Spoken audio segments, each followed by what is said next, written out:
ചെറിയൊരു തോൽവി ഉണ്ടാക്കുന്ന മാനസിക ആഘാതം സമൂഹത്തെ ഫേസ് ചെയ്യാൻ പറ്റാത്ത സ്ഥിതിയിലേക്ക് വരും. ഇതിനെയൊക്കെ മറികടക്കാൻ ചെറിയ ചെറിയ പരാജയങ്ങൾ, ചെറിയ ചെറിയ വേദനകൾ, ചെറിയ ചെറിയ ടെൻഷനുകൾ അതിനെ മറികടക്കാനുള്ള ഒരു ഉപകരണമായി ലഹരി മാറുന്നു. അപ്പോ പൊതു ഇടങ്ങൾ വർദ്ധിക്കുക, കളിയിടങ്ങൾ വർദ്ധിക്കുക, കലാകായിക മേഖലയെ വളർത്തുക എന്നുള്ളതൊക്കെ തന്നെ ലഹരിക്കെതിരെയുള്ള ഒരു പ്രതിരോധം കൂടിയാണ്.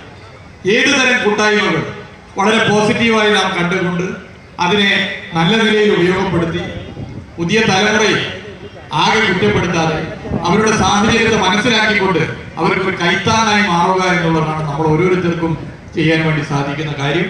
ഇവിടെ SKN അദ്ദേഹത്തിന്റെ മാധ്യമ പ്രവർത്തനത്തെ ഒരു ലഹരിയായി കണ്ടിരിക്കുകയാണ്. 40 കൊല്ലം മാധ്യമ പ്രവർത്തനത്തെ ഒരു ലഹരിയായിട്ടാണ് അദ്ദേഹം കണ്ടത്.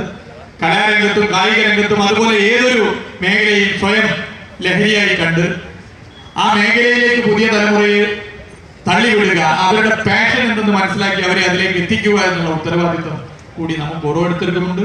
അതിന് നമ്മളെല്ലാവർക്കും കൈകോർക്കാം.